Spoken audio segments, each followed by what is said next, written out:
Suvest puutusevad taeva, õhk liigub nende vahel ja päiksel pole aeg. Tere, ma olen Edvin-Erik Kibus.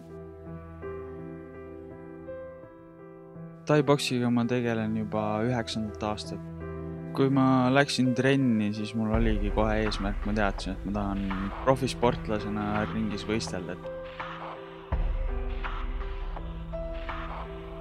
Ma arvan, et selles spordis ja tegelikult ka muudes valdkondades tippu jõuda kõige tähtsamad omandused on püsivus ja järjepidevus.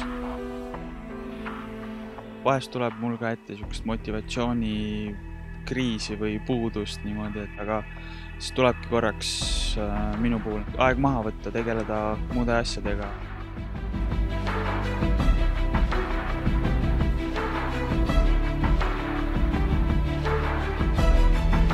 Omandasin Tartus kõrghariduse, ma olen hariduselt siis füsioterapeut, töötanud Mustamäe haiglas ka sellel erialal.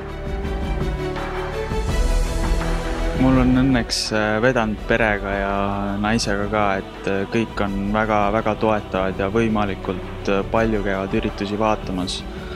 Vanaisa, ema, õed, vennad, naine, et kõik on alati kohal ja rõõmuga toetavad. Ma olen Edvin-Erik Kibus, näeme 13. september.